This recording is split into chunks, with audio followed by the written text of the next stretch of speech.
Before I get started, let me just kind of explain what this is. So this is going to be, specifically, I'm going to be ranking all of the Namco arcade games that I have played. So this list only consists of games that I have played that have also been released in arcade. So like the console exclusive arrangement games or the remix games on like the Namco Museums and stuff are not going to be included. Now, there are a few differences between this and the last time I tried to do something like this. I decided to add a couple more games.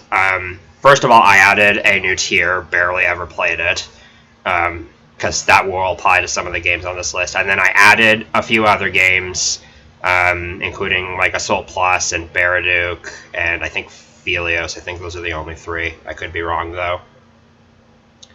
And what else are the differences? I think those are the only other differences. So I'm going to quickly run through the game list just so you know what we're looking at. So we got Assault, Assault Plus. Actually, I'm actually going to turn on my cursor here. I don't usually have my cursor on, but we're going to turn it on. So you've got Assault, Assault Plus, Baraduke, Bosconian, QDQ, Dig Dug Arrangement, Dig Dug 2, Dragon Buster, Dragon Spirit, Galaga, Galaga 88, Galaga Arrangement, Galaxian, Gaplus, Genpai Tomaden, Grobda, Hopping Mappy, Junior Pac-Man, King and Balloon, Mappy, Metrocross, Modos, Ms. Pac-Man, New Rally X, Ordine, Pac-and-Pal, Pac-Land, Pac-Man, Pac-Man Arrangement, Pac-Man Plus, Pac-Mania, Phelios, Fozon, Pole Position 2, Rally X, Rolling Thunder 2, Sky Kid Deluxe, Splatterhouse, Super Pac-Man, Super Xevious, Tank Battalion, The Return of Ishtar, the Tower of Draga, Toy Pop, and Xevious. So we got a lot of games. I have not yet played 3D World. I don't know when I'm going to get to it.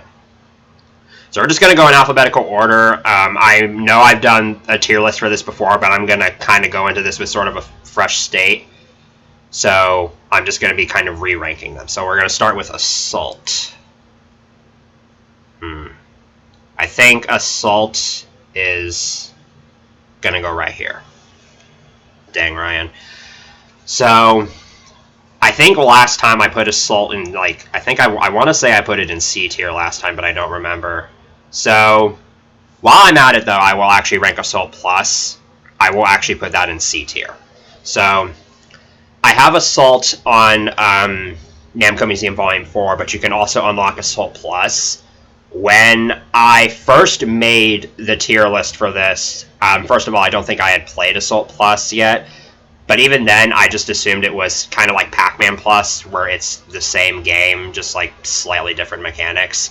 But it turns out Assault Plus is like actually quite a bit different than the original Assault. Like mechanically, it's still the same, but the level layouts are different, and there's like background music. So I thought that kind of gave Assault Plus a little bit more of a upgrade to Assault, but I don't know. The thing with Assault is that it feels kind of clunky in terms of the controls. You have like the tank kind of, it doesn't really operate properly, but I do think it's a very basic game. It's kind of like Grobda or Tank Battalion, except it's a bit more open world in a sense. And I don't know, it's just, it's not a bad game, but Assault especially just feels kind of empty, and then Assault Plus like adds background music and stuff. So, but it kind of is what it is. Okay, so we'll move on to Baraduke, aka Alien Sector, and I will put that in.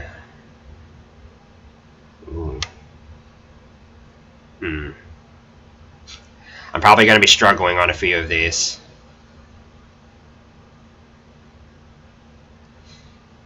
We'll put it here. So I didn't play Baraduke but when I made my first tier list for this, because I had played on a Pac-Man's Pixel Bash cabinet last summer in Wichita, which does have this game, but I didn't actually play it. And it's only recently when I got Namco Museum Virtual Arcade that I was able to actually play this for the first time. I actually think the gameplay is pretty cool. it's kind of like Assault in the regard where it feels kind of empty because there's like a lack of background music in most places. But I think just sort of the general atmosphere, and the general atmosphere is really good. The enemy design, I think it's creepy, but not over the top, and not like over the top disgusting. Like it wouldn't be on the verge of something like Contra or whatever. And Assault, and like it kind of has a similar thing with Assault as well, where like the mechanics are like a little bit strange. Like when you fire, it actually pushes you backwards, which doesn't normally happen in shoot 'em ups. But I think with Baraduke, it's like I like the game, and I think once it's one of those games where I think once I play it more, I'll probably really enjoy it. But I don't mind it. So that's where it is, and then we'll go with Bosconian. That's going in A tier. I think Bosconian went in A tier last time, and I'm just gonna put it back there. I love Bosconian. It's like Galaga. I think my first ever experience with Bosconian was actually on Namco Museum DS, which doesn't even have Bosconian, but during the intro sequence, there's a chance that the blast off voiceover plays at the very end for some reason. So and then when I first played the game on Namco Museum 50th Anniversary, I recognized that voiceover, so I thought that was pretty cool. Bosconian is a very unique shoot 'em up to me, especially for its time. I did get the it kind of resembles Galaga sense from it when I first played it, but over time I've sort of realized that it's way different. The free roaming aspect of it, I think, is something that you don't see in a whole lot of other shoot 'em ups, where they're mostly like vertically scrolling or horizontally scrolling, and you're sort of like going in a set direction, or like Galaga or Galaxian or Space Invaders, where it's just you're fighting waves of aliens and you're just sort of confined to the bottom of the screen. Bosconian sort of has that kind of going all around the stage sort of feel to it. You have the cannon both in front and behind you, which is very, very useful. And then the other thing that I think Bosconian has that's really good that I haven't seen in too many other shoot 'em ups is actually the condition system, or the alert system, where you have like the green, yellow, and red condition, I think. And then there's even the formation attack condition, and I just think that system just works out really cool. And I always love playing Bosconian. I probably should play it more. And that's just kind of where it is. Alright, QDQ. Got another tough one. I feel bad doing this, but I'm actually thinking this time I'm going to place QDQ in D tier. So I don't hate QDQ. I've never played GB or Bombi, which are the game's prequels. I think QDQ is a very interesting blend of like pinball, of like virtual pinball and Breakout. And it definitely has like a lot of interesting mechanics in both those regards and how it combines it. But let's face it, I think it was Namco's 4th arcade game, and as such, it's really basic, even for like how it's the 3rd in a trilogy. It's still pretty basic, and maybe it's only because I played it on Namco Museum Megamix, where the controls are kind of weird, but I've always had trouble kind of keeping the ball consistent re-rolling, because you are able to increase the speed at which you can move the paddles, but at that pace it's too fast, and if you don't do it, it's too slow. So it's really, really hard to like control the paddles precisely enough in order to actually hit the ball. And yeah, so that's kind of where it is, but there's a lot of like interesting characters that you can hit. There's a lot of really unique ways to like combo and score points if you're precise enough, but it's a very hard game to sort of master. I think I used to actually be pretty good at it, but I've fallen off way much since then. All right, so that's where QDQ is gonna go. All right, Dig Dug. think I'm going to keep it in B tier.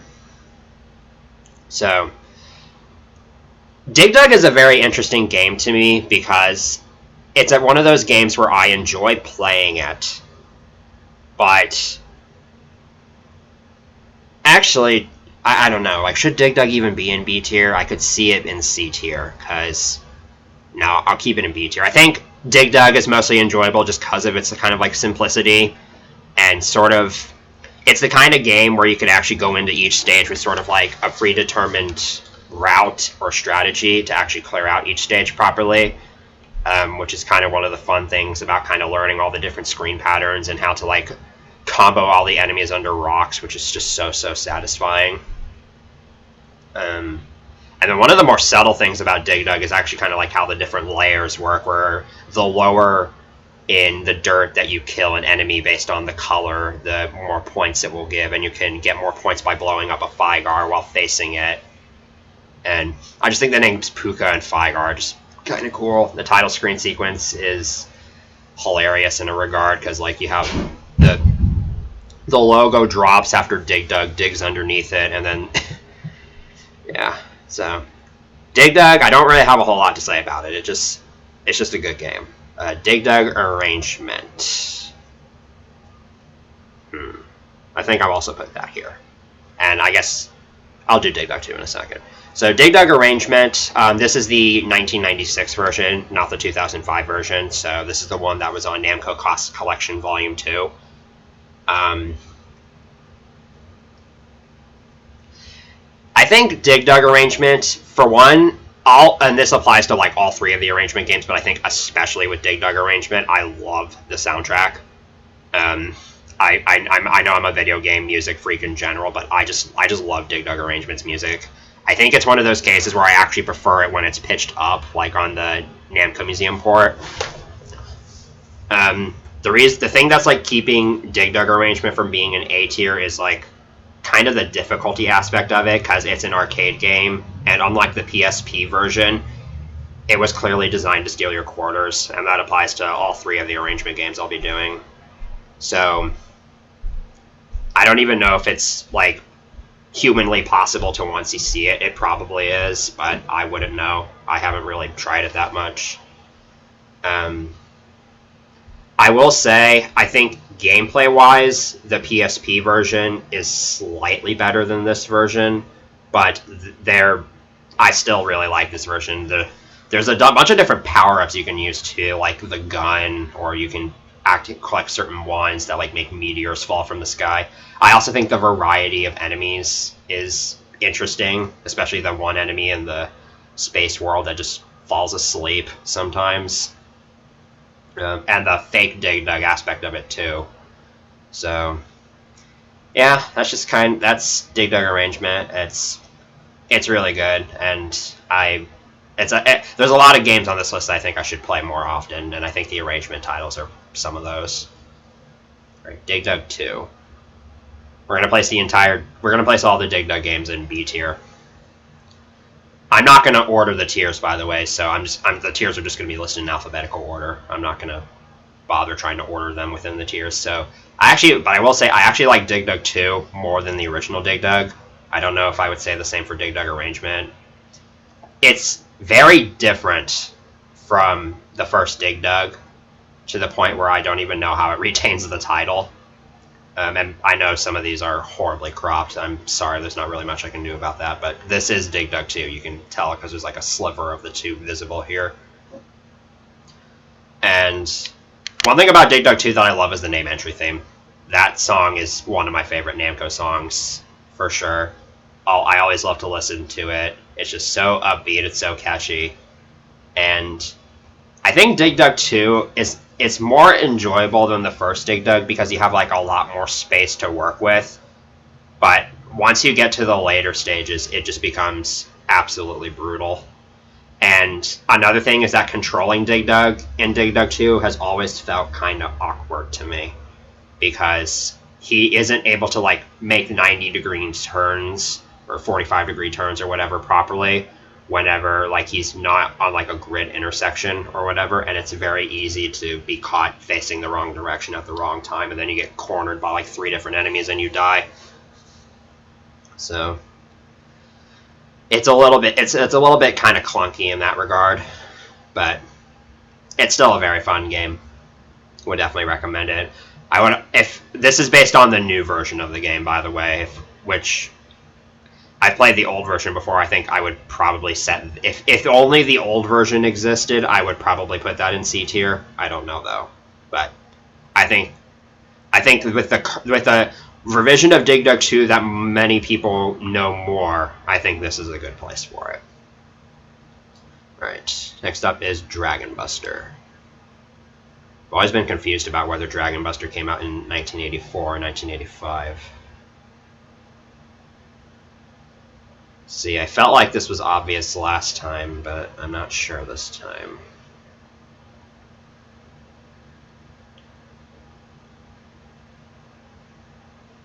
Because I put this in D tier last time. Should I do that again?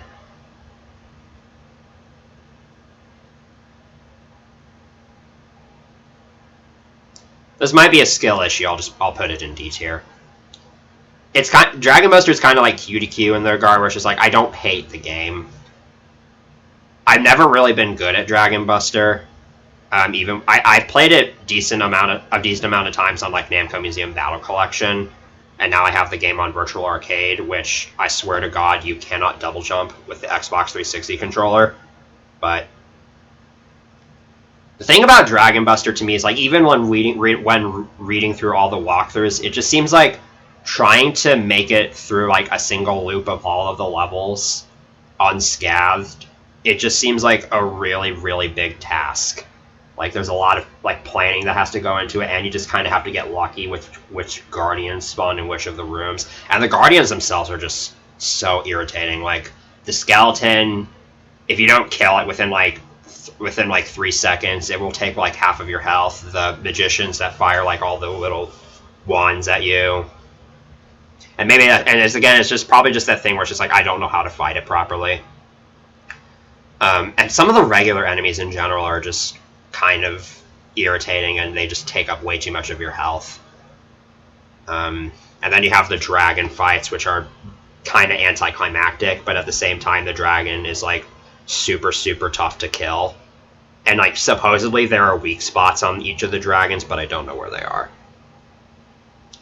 And then the other thing that's kind of annoying about Dragon Buster is that it has like, every song is like the same melody, just with different instrumentation.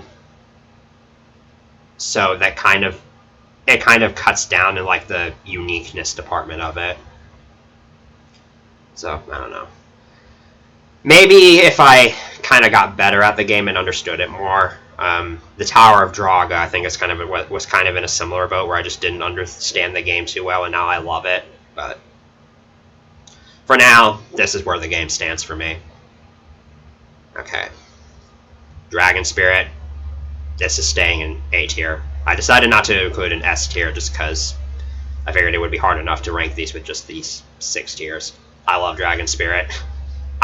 Okay, so Dragon Saber could technically be on this list, but I've only played it like for like a minute on MAME, so I don't really consider that good enough. And I haven't touched it in like probably close to a decade or something. But I think based on what I've seen of Dragon Saber, I would probably still put it below Dragon Spirit, because I just think the gameplay in Dragon Spirit seems way more fair. Dragon Spirit is definitely one of my favorite shoot-'em-ups. I think the soundtrack is absolutely superb, though Dragon Saber does kind of best Dragon Spirit in that regard. I think the power-up mechanics are kind of fun. There's a lot of really cool power-ups you can like combo for some interesting stuff. The stages are challenging. It's a challenging game, but I would still describe it as fair, because it's the kind of game you can sort of learn, except for Stage 8. Stage 8 sucks ass. My god, it's the darkness stage. That stage is absolutely horrendous. But every other stage you can sort of learn like patterns for and strategies, and kind of like prioritize what weapons you want to have for which parts, and it's a very kind of forgiving game. It's not like the Gradius games. It uses the checkpoint system, but it's not like the Gradius games where if you die at the wrong checkpoint, you're just fucked. I feel like in Dragon Spirit, you can recover at pretty much every single checkpoint. So, and also the credits music. Like, the credits of Dragon Spirit is just so memorable to me. I think the music is so, it's just so satisfying to listen to. It's so beautiful. And I think the history of Namco games section, like, when I first saw that this game had that, I was like, whoa. Because, like, I'll get to this later, but, like, Tank Battalion, I didn't even know that was I had heard of the game, but I didn't even know it was a Namco game until I saw that list. So I think Dragon Spirit is where it is just because I played it so much, and I sort of know the game inside and out. It's like one of the few games I can say that about, but that's how it is. Alright, Galaga. They're going to get into all the Galaxian games now, so this ought to be fun.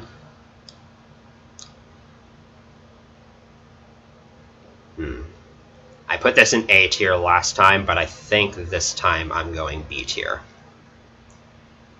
So I think I might have given Galaga a little too much praise when I did it last time. Because Galaga is one of those games where it's just like, if there's an arcade machine for Galaga, anywhere I go, I'm going to like pop a quarter into it and give it a playthrough. And I love Galaga. I think I've loved the game almost forever. I think the dual fighter system was super innovative for its time. And the challenging stages, you can all like memorize them pretty easily and get perfects in them. I think what's kind of keeping me from keeping Galaga in A tier is just sort of that. It's sort of the simplicity of it, and it does kind of get stale after a little while, especially when you like get into like the 30s stages. But I always love playing Galaga, even if the game kind of gives me trouble sometimes. There's a lot of later stages where it can actually be very easy to get cornered if you have a dual fighter, and you'll lose your dual fighter like every other stage, which makes the challenging stages really hard. Yeah. Galaga 88. Actually, we're going to reverse this. Galaga 88 is going in A tier. I think Galaga 88 barely makes the cut to A tier. One thing I think is cool about Galaga 88 is the dimension aspect of it, where you can sort of collect the capsules and progress further into dimensions, but you don't necessarily have to go into later dimensions in order to get through the game. But like whether or not you go into the later dimensions does depend on like what the gameplay is like, and that's like a very, very well thought out system. Although I will say it's kind of irritating that the further into the dimensions you go, the more stupid the rank gets. And then the challenging stages, or the like that's Galactic Dancing stages, I think this game, I think Galaga 88 does the challenging stages perfectly. That's not to say Galaga Arrangement doesn't do them well as well, but I think Galaga 88 nails it because it actually feels like they're dancing to the music, and they have like unique tracks, and the alien dancing is kind of mimics the style of each track. So you got like waltzing, you've got kind of like a military march, you've got sort of like little jazzy beach sounding music. It's all just super, super cool. And then the hilarious thing about Galaga 88's challenging stages is the secret, where if you just do nothing throughout the stage, you get 10,000 points bonus anyways. I always think that's hilarious. And then there's like a few different enemy types. I think the complaints I have about Galaga 88 are just sort of the rest of the gameplay. Because, like I said, it does kind of become bullet hell very quickly if you go into the later dimensions. And the enemies just, like, pick up speed so rapidly. But I think I'm confident enough to say Galaga 88 should go here just because of its design. I just think it's so cool. Right, Galaga Arrangement.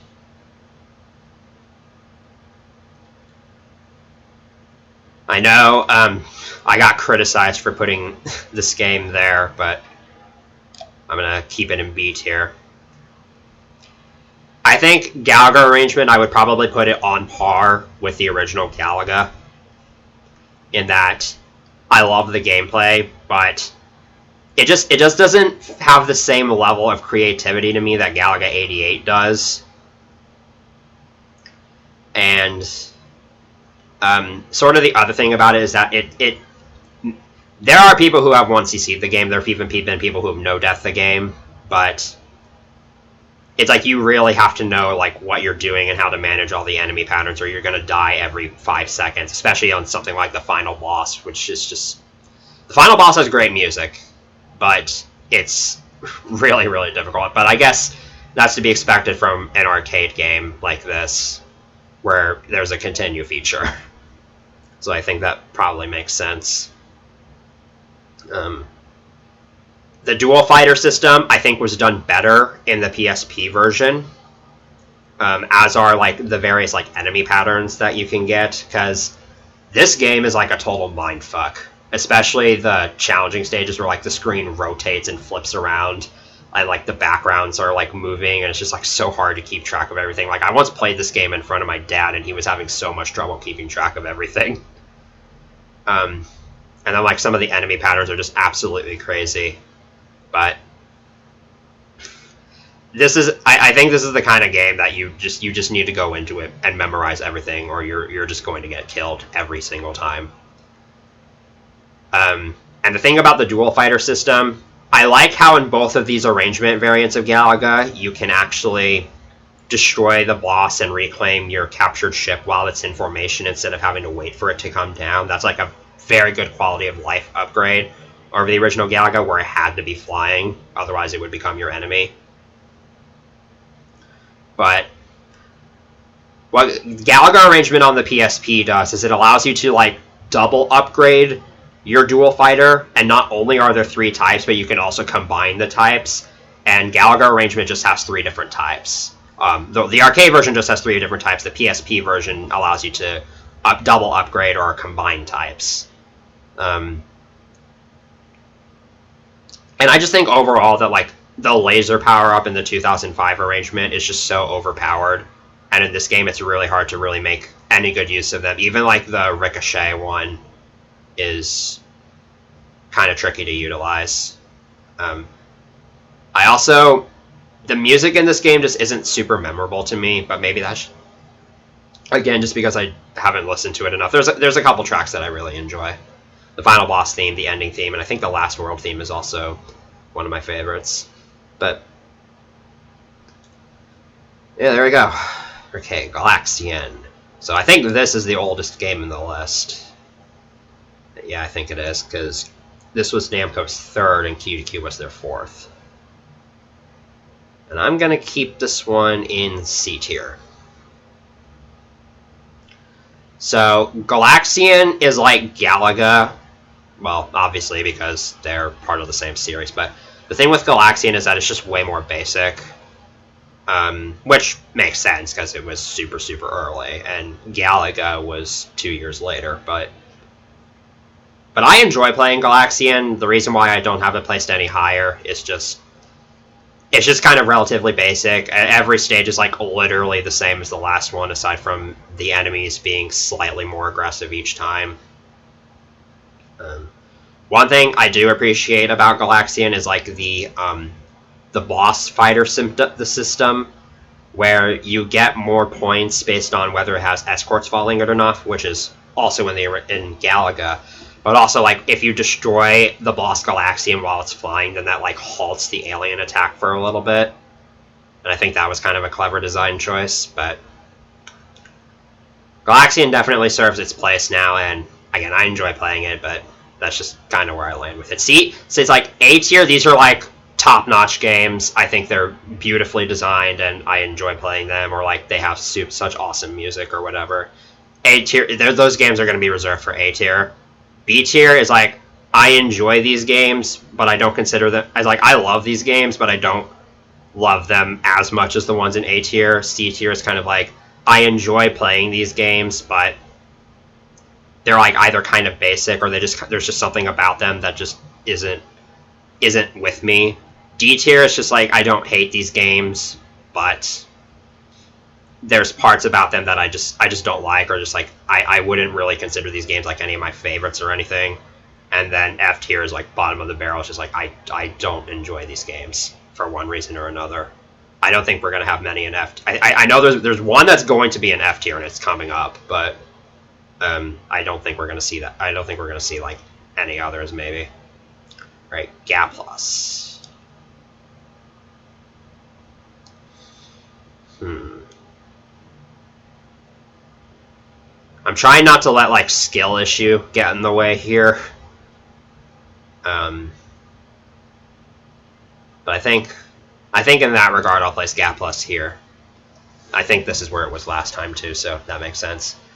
Gap Plus it's an interesting title because like when you look at it for the first time ever, it doesn't seem like it would be a Galaga sequel or spin-off or whatever, but it is part of the Galaga series. It was called Galaga 3 in certain parts of the world.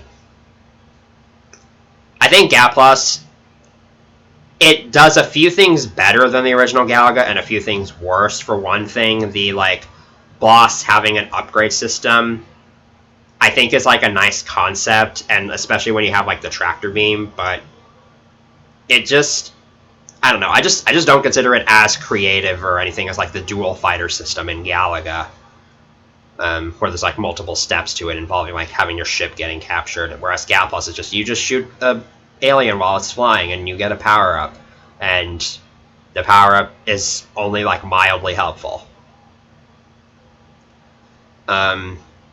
And Gap Plus is another game that picks up in difficulty just like rapidly. Like past the first challenging stage, I find it really, really hard to survive. It just spirals into like massive bullet hell really quickly. You have those like enemies that like split into 4 projectiles with that kind of annoying sound effect. And then you have like those rush stages where the enemies move super fast and you have that like tense background music. It's just like, I swear, there's a safe spot for those stages, but if I don't use that safe spot, I almost always die. But one thing I think Gap Plus does really well is the challenging stages. I like the spelling out the letter thing. It's always super satisfying to do. So I'd say Gap Plus is about on par with Galaga and Galaga Arrangement. I enjoy the game, and I would definitely recommend it. It's very underrated, too, I would say. Doesn't get a whole lot of representation. Great. Genpai Toma Den. Yeah. Maybe this is a skill issue, maybe it's just I haven't played the game much, but one thing I tend to like judge with these arcade games is how well I understand the game the very first time I play it. And with Genpai Toma Den, I don't know what the hell I'm doing. It's like, even after reading guides, even after reading like the how to play and tips sections in Namco Museum Volume 4, it's just like, I don't understand the controls, I don't understand the mechanics. And like, it feels like even if I did understand the mechanics, it would be like annoying to work with and annoying to master. Like, the overall theme of the game is this like Japanese folklore sort of thing, which I don't really vibe with. And the gameplay design just seems so odd. It's just like there's multiple paths to it. And yeah, it's just, maybe this is like, I need to play the game more, like actually look at walkthroughs of it. There's a couple other games that like I could say the same thing for, but for now that's where it stands. Okay, Grobda. I think we're going to keep Grobda in C tier. So, Grobda is a very weird game to me, because it's a spin-off of Xevious, for those who don't know, but it's like based off of the enemy. It's based off of an enemy from Xevious that you probably don't know the name of. So it's just when you think about it that way, like if you don't know that Grobda is an enemy in Xevious, it makes this game kind of make a little less sense. And I would kind of compare Grobda to Assault in that both games, they play similarly, where like your goal is to just, you're controlling a tank and you blow up a bunch of other tanks in a battlefield. and you kind of have like free roam with the battlefield. But Grobda has the energy shield aspect of it, which I guess is kind of neat. It's just fickle to work with, but like the stages are just so repetitive. Like I haven't played through the full game, but I've like watched a playthrough of the full game, and it just feels so repetitive. There's no background music. It's just the whole it just sounds empty a lot of the time, and some of the enemies are just downright annoying. Like once you get to like the 10th battling or whatever, some of the enemies just fire attacks are just super hard to dodge, and they become super hard to kill, or they have like the energy shields that take a lot of health. So that's where Grobda stands. I like the game, and I love the name entry music. It's another one of it's like Dig Dug 2, where it's just like I would listen to that song on repeat for minutes on end if I could. But that's just where it's gonna be. All right, Hopping Mappy. I have only ever played. Okay, so I didn't address this. I meant to address this beforehand, but there are certain games on this list where I played them, but I don't currently have a way of like actively playing them at home. And those games are Hopping Mappy, Junior Pac-Man, and Tank Battalion. So Hopping Mappy I played on Pac-Man's Pixel Bash last summer. That's the only time I ever played it. I do plan on getting it on Arcade Archives for the PS4, but even though I've only ever played it one time, I'm confident enough to put it in B tier, and I think it barely even misses A tier, because Hopping Mappy's main theme is so catchy. I think I like Hopping Mappy's music more than Mappy's music, which is saying something, because Mappy has amazing music, and we'll get to Mappy in a little bit. We all know where I stand with that game, but Hopping Mappy is interesting because like it sort of departs from the theme of Mappy in that you're sort of like collecting items, but it doesn't really feel like much of like a police mouse stopping a burglary. It's a weird kind of way to do a sequel to Mappy, but I guess it doesn't really matter because the game is just good anyways. And I think it's just a fun, cute little design choice. It's a fun, cute concept. And like the bouncing just goes so well with the music. I just love it. And I brought this up when I was talking about Genpai Tomoden, but there's like that whole, how do I love a game the very first time I play it? And with Hopping Mappy, the answer was yes. It's just like, this game's good. I played it one time, and the very first time I did, it was like, okay, I love this game. I really want to play it more. Alright, so there we go. Hopping Mappy, B tier, barely misses A tier, I'd say. The reason why I don't think Hopping Mappy is like A tier is just because, again, it just feels weird as a sequel to Mappy. I don't know. Whatever. Alright, Junior Pac-Man. So 3 of the games on this list are technically not Namco games. Junior Pac-Man and Pac-Man Plus are both Midway games, and I guess Miss Pac-Man kind of is as well. But they're Pac-Man games, and I just figured I'd go ahead and count them. I used to play Junior Pac-Man on the 16-1 arcade. I used to have like a sit-down version of that machine at my house, but then the cord broke and we had to give it away, so I no longer have a way of playing it. I don't know if I would play it nowadays, but and I think that gives you I think saying that gives you a very good idea of where I'm putting it. So I like what they were going for with Junior Pac-Man, where like the mazes are like massively freaking big, but it just makes the game more tedious to play with less screen scrolling. I could do with the screen scrolling because Pac-Mania has a similar problem, and I actually would put that game way, way higher. But the thing with Junior Pac-Man is that the mazes are just, it's so easy to get caught in the mazes just because of how long they are. And I don't like the fruit aspect. I don't like that if it steps over pellets, it like creates them that slows them down, or it destroys power pellets if it touches them. I get what they were going for, and it just sucks. It makes the game worse. The intermissions are cool though. I like kind of like the whole Yum Yum and Junior Pac-Man story there. So, but maybe it's just because I suck at Pac-Man. I suck at most of the maze games in general. It's like I know how to play them, but I've never really looked into like learning strategies for them or anything. And Junior Pac-Man is no exception. Maybe if I played it more again, I could see it going up to C tier maybe, but that's kind of where I put it for now. All right, King and Balloon. I think I put this in B tier last time. I'm gonna put it down to C tier.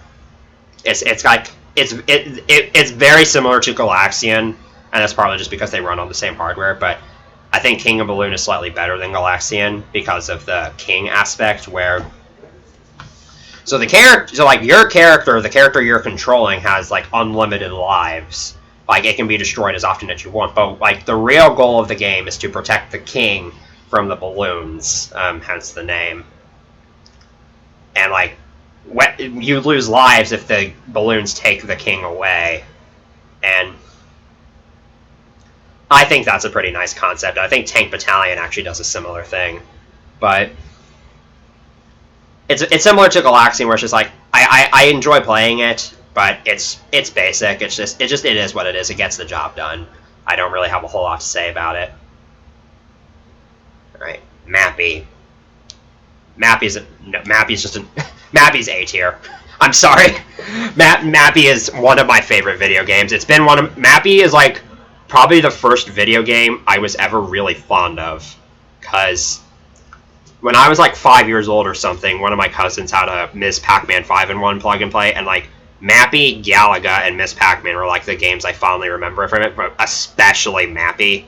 And then when I played the game again on Namco Museum DS, it was like reliving a part of my past that I didn't even remember. But yeah, what is there to say about Mappy that hasn't already been said? Like, the characters are cute, the music is one of the best. Like, the main theme of Mappy and even like the bonus stage songs are like, they're some of the best songs in gaming for sure. Which is just saying something, because this game came out in like 1983. The gameplay is like basic, but it's still pretty fun to sort of mess around with. There's a lot of interesting mechanics with the doors and the bells and trapdoors. I love the whole hurry up thing. The hurry up thing, it makes the game super difficult, and it's like hard to survive.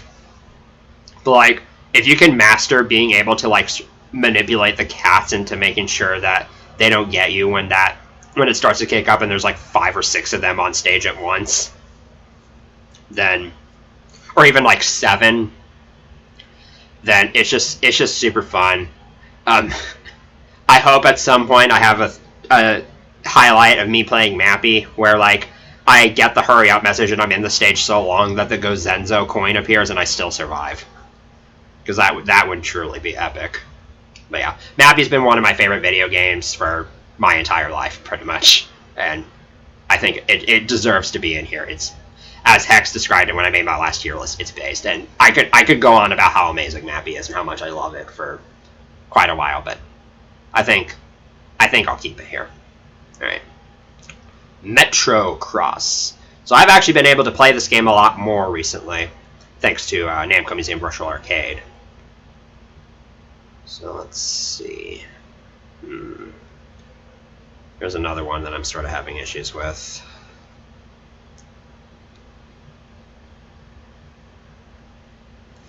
Yeah, as you can tell, I'm like between. I put it in C tier last time, but I was like, do I want it to go up to B tier?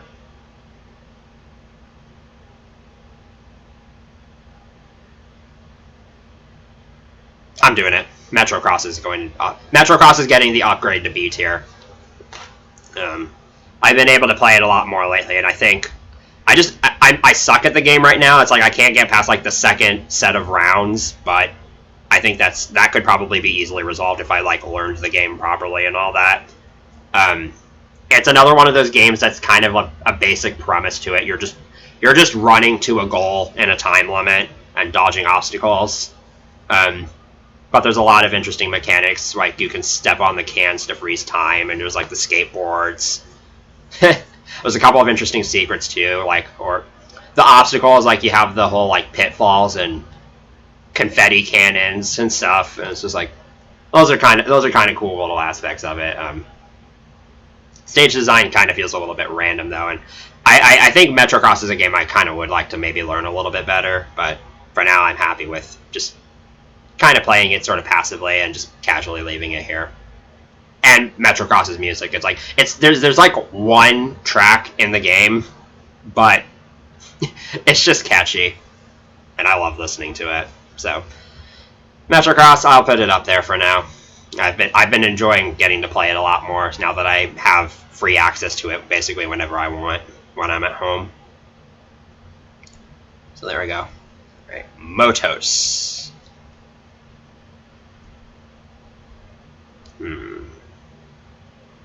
Teetering with this one as well.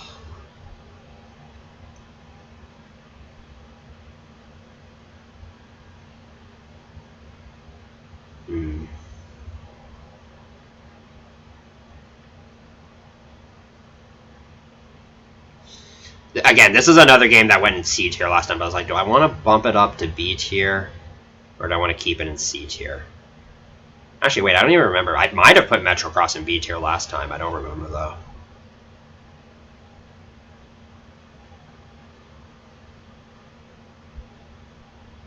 Oh, this is so hard. I'm like thinking about aspects of the game that I love and thinking about aspects of the game that I don't like. We're doing it. I'm bumping it up to B tier. I think this was C tier last time. I don't remember, but Motos is a kind of interesting concept. It's like bumper cars in space, sort of. And it's another kind of game where it's like you kind of have to like learn it and have a strategy for every stage, or else like you're not going to get very far. And I haven't done that yet. So whenever I play Motos, it's like casually. It's not like Dragon Spirit where I always aim to 1cc the game or whatever. But I think the concept of Motos is cool, if not kind of a little bit like repetitive at times. It's just every stage is just the same thing, but with different designs, and like some of the enemies are kind of frustrating to deal with, especially like the faster ones are the ones that weigh a lot more. But Motos has good music. I think it's a really cool concept and I think it's had a lot of like interesting remakes as well, like Pac Motos, which is coming to Pac-Man Museum Plus in like a month or two, I think. So it is what it is. So I think I'm just going to leave Motos here. I don't think I have a whole lot more to say about it.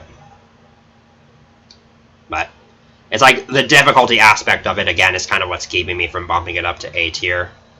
But I think it's good enough for B tier. B tier is probably going to be my most filled one, and it's like A tier is going to be like, you need to deserve A tier. Right, Ms. Pac-Man. One of the most controversial games in terms of licensing there's been. There. I used to not like Ms. Pac-Man a whole lot, and I still stand by my opinion that if you place both Pac-Man and Ms. Pac-Man in front of me, I'd probably more likely play Pac-Man. But I've grown a lot more fond of this game now that I've played it a lot more and sort of come to just sort of like appreciate the game a lot more. I just suck at the Pac-Man maze games in general, and Ms. Pac-Man like is always felt like a little bit more random to me, whereas Pac-Man you can kind of have like consistent strategies for every board. But I guess that's part of like what made Ms. Pac-Man so much more appealing in the arcades when it first came out. And I do think that the different mazes and the kind of story behind the intermissions I think was a very nice touch. And then the whole moving fruits thing, like the fruit aspect in Pac-Man games in general, like the bonus fruit aspect, has always been, because like it's also in like Dig Dug as well. It's always been kind of weird because it's just like you want to go for the fruits as much as possible, but especially like the early fruits, they don't really give you much of an advantage, and it's too easy to die when going for them. But Ms. Pac-Man has him like bouncing around the maze, which like it's fine. I don't really have an opinion on that design choice of it, but I've had a lot more fun playing the game lately, but I do think it is slightly overrated as a Pac-Man game. There's other Pac-Man games on this list once we get to them that I think are much better than Ms. Pac-Man. Right. New Rally X, boom. Another game where it's just I love playing it every time I play it. it's like one of those games where it's just like if I'm playing on a compilation that has New Rally X on it, and like New Rally X is just going to be one of those games I always pop in, just play like a credit or two of it. I just love it. It improves on the original Rally X in just about every way. It has better music. Being able to know where the special flag is right away and get that multiplier right away is like really, really helpful for the early stages. The lucky flag, super cool. The challenging stages are much better. And like the maze design, they even like altered it so that it's much more, so that you're less likely to get screwed, whereas Rally X has a bunch of dead ends and all that. And I don't know, and the Rally X games just they're a basic concept again, but I think New Rally X it's just fun to me, and I just enjoy the game so much. Now I'll go ahead and place Rally X, the original, while I'm at it. I'm going to put that down to C tier, because this game is much harder than New Rally X, especially like to get high scores, and because of the things I just talked about. There's more cars. Like New Rally X is also way easier. Like it doesn't give you as many cars as quickly, as many red cars as quickly. Whereas Rally X does. So like New Rally X is like far more approachable. I would even say like the graphics are slightly better in New Rally X, but Rally X is like I still enjoy the game, but just I probably, if I wanted to play it, I would just play New Rally X. Because Rally X is kind of tedious. I do think the main theme in Rally X is underrated, though. It's simple, but I actually think it's pretty good. New Rally X's main theme is still better, though. I think it shows because like every remake of Rally X ever has always been based on New Rally X instead of Rally X, even if the new title wasn't included. I also think it's funny how like the special flag has sort of become an icon of Namco because there's like so many games it's appeared in. Okay, Ordine. I put this in C tier last time and I gave the game praise. I don't know if I want to do that again.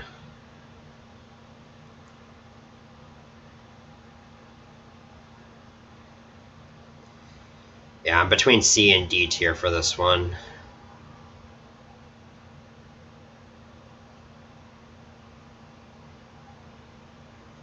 I'll keep it in C tier. Why not? So I think what I said about Ordine before still stands.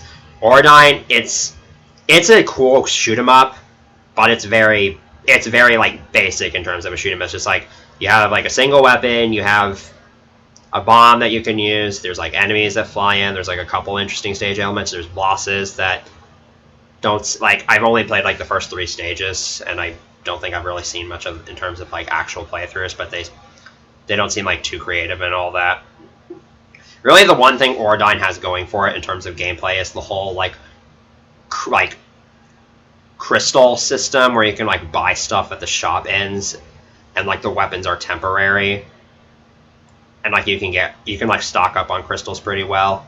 I think that's kind of neat. The roulette system I think is pointless though. I don't know why that's in the game. Or maybe that's just because I haven't looked into it too much. And then I think Ordine is like another thing is that like it reminds me a lot of Parodius in a way, because there's like certain stages where just like the enemies make like whoop-de-dock sound effects, and it's just so hilarious sounding to me. It's not quite as druggy or psychedelic or insane as Parodius, but it's definitely got that bit of like Japanese cartoony goofy aspect to it. It's weird though, but I think I would enjoy Ordine a lot more if Namco Museum Volume 4 allowed me to use autofire and didn't have the control scheme like super weird, and like had a button that you could use that like combined both of them at the same time, because it doesn't allow you to change the control scheme at all, which pisses me off, but whatever. I do think I would like to give Ordine a little bit more gameplay, see if I can become better at it, because I actually think I sort of kind of get the hang of how the game sort of functions, and the rank doesn't seem too bad. And I think once I learned the stages, I could probably get pretty good at it, but we'll just leave it there. All right, Pack and Pal. Boom. So, I think Pac and Pal is easily one of my favorite Pac-Man games of all time. I'm honestly just kind of like shocked that this game gets as much hate as it does. I just think the gameplay of Pac and Pal, it just works for me. Like, it's not quite the classic Pac-Man formula, which I think is why some of the Pac-Man, like some of the later Pac-Man games, sort of like get a lot of criticism because it's like, oh, it's not like the same gobbling up dots into maze, but it still works for me.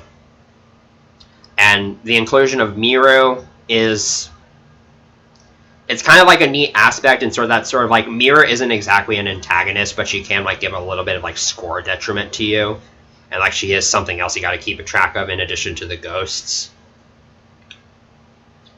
And then the background music of Pac and Pal is just, I think this is the first Pac-Man game to like have like in-stage background music, and it's beautiful sounding. And I just love Pac and Pal. I don't know if I would say it's my favorite Pac-Man game, but it's definitely up there. Right, Pac-Land. I have a very love-hate relationship with this game, and this is probably skill issue, but I'm putting it B tier as well. So, like I said, I have a love-hate relationship with Pac-Land. The love aspect of it is the design. It's like, Pac-Land is one of the earliest like side-scrolling 2D platformers, even before Super Mario Brothers. And I think as a side-scrolling platformer, the stage design is just so cool. How there's like different environments you have to go through, and there's like so many small little mechanics that you get to work with. There's like a ton of secrets.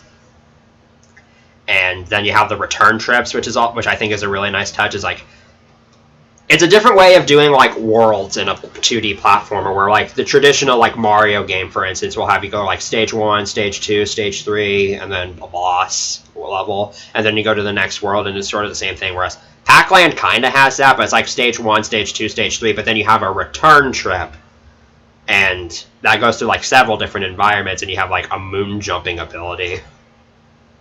The thing I hate about Pac-Land is the controls and the physics.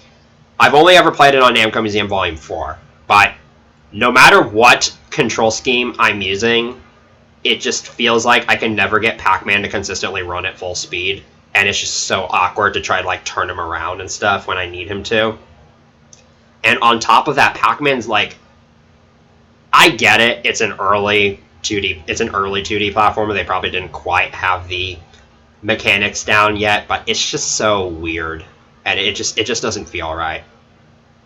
But I think the design of Pac-Land and sort of like it's very bright and colorful. It's very aesthetically pleasing, and obviously the music is amazing. So there we go. Right, here we go. Pac-Man, the original. Staying in C tier. What is there really to say about Pac-Man? It's one of the most iconic video games ever, but since then they made a crap ton more Pac-Man games, and I would say most of them are better than the original Pac-Man, but I still enjoy playing Pac-Man. It's just I'm not the greatest at this game, and but that's skill issue. Probably going to be saying that a lot with some of these games, and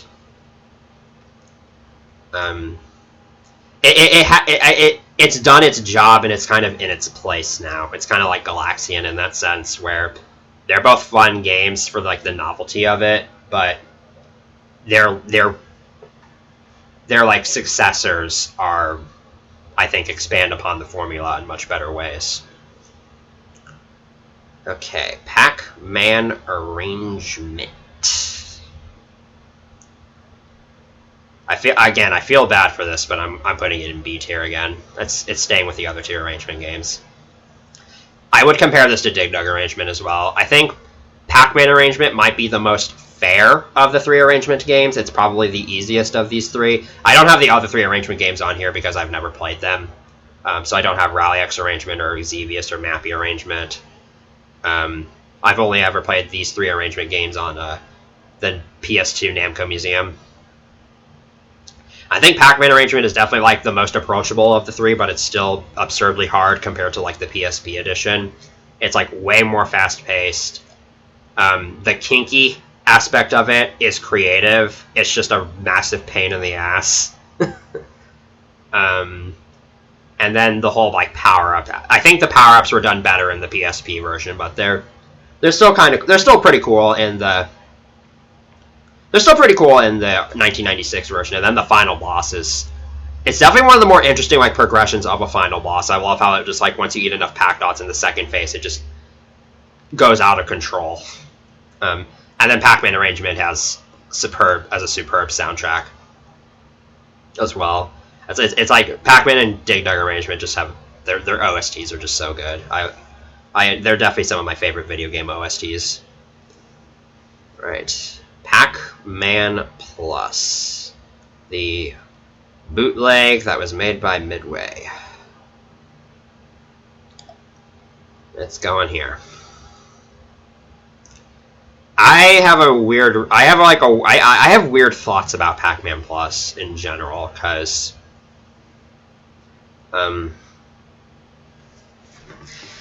it's like it's barely any different from the original Pac-Man formula, and the changes that they made do kind of give the game like they do kind of make the game like a bit more surprising and sort of like interesting, I'd say. But interesting does not necessarily equal enjoyable. The power pellets, it's a lot more faster and harder than Pac-Man, which kind of makes the game a bit less approachable. And then the whole randomness behind the power pellets thing is just it just makes the game a lot less forgiving. But I will give it points for being interesting. And I also think it's weird how this game is in Pac-Man's Pixel Bash, even though it's not technically a Namco game. But I digress. All right, Pac-Mania. I put this in A tier last time. I don't know if I want to do that again, though.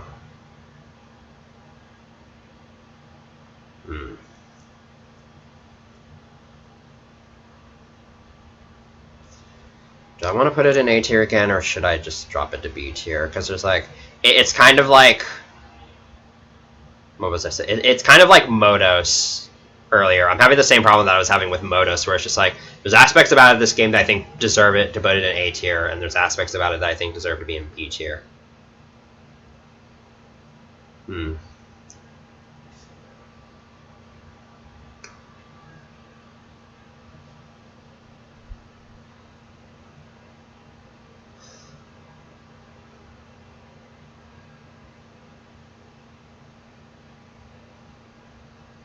So hard. So hard.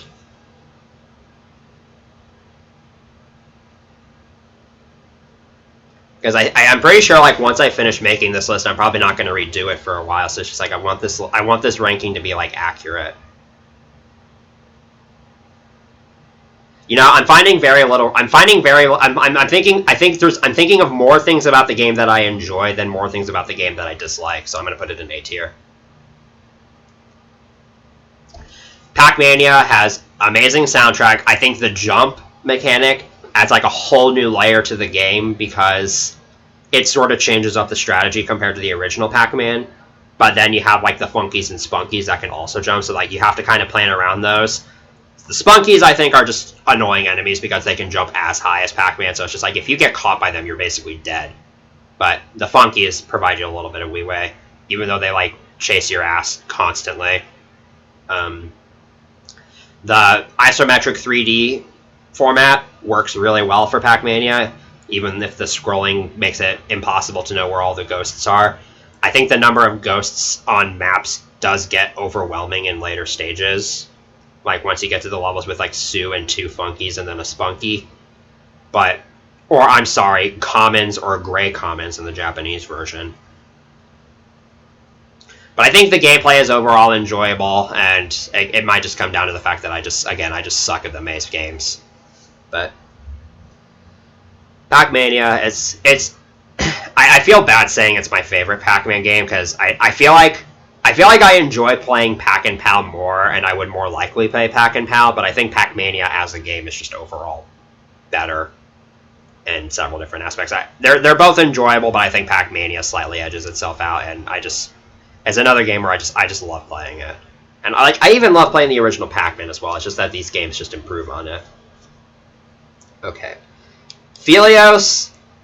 So I have this on the list mostly as like a technicality, but it has to go here. I have this on the Namco Museum mini player, but the reason why I barely ever touched it is because the game's frame rate is just god awful on that port to the point where it's like unplayable. And like I have not been able to figure out how to play the game, mostly just because of that. So until then, it's staying here, but I decided I'd put it on the list just because it needs to be. Okay. Foes on. Alright. Where am I dropping foes on? I don't remember where I put it last time. I don't care about filling up a single tier too much, by the way, so I'm not worried about that.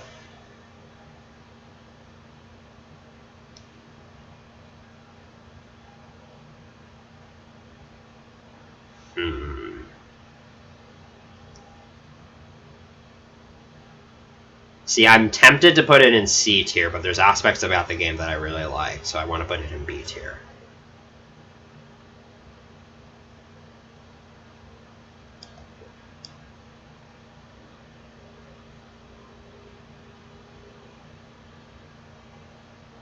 The more I'm thinking about it, it deserves B tier.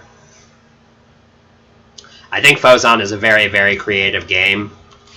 It's kind of under the radar in terms of Namco arcade games. Like, you don't really hear about the game super often, but it gets a lot of things done. It does a lot of things super well. I think the concept of it is super imaginative.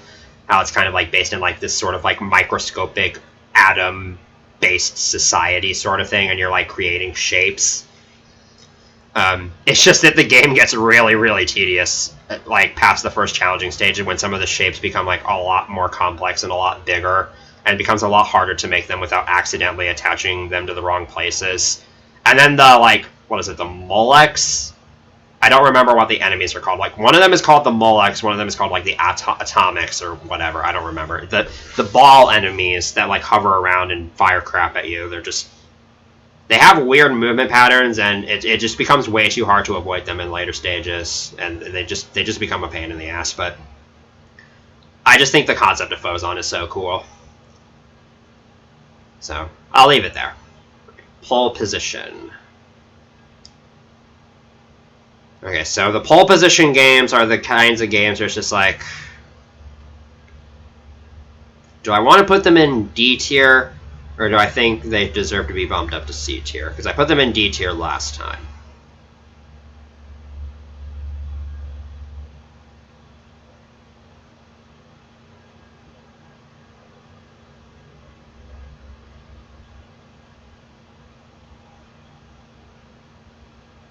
Well, that's pole position. The pole position games are not F tier. They're not F tier. But and I might put pole position 1 and 2 in different tiers this time.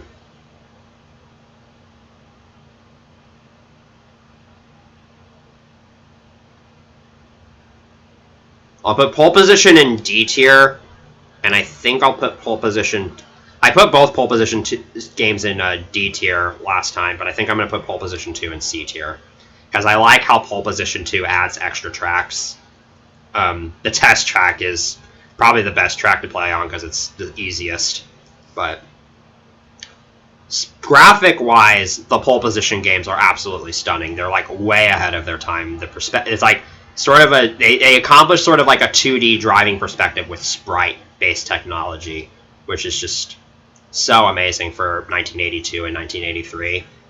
And I think the things that I think really kind of bother me about the pole position games is more so like the driving aspect and the controls are just really touchy on just about every version of pole position I've ever played.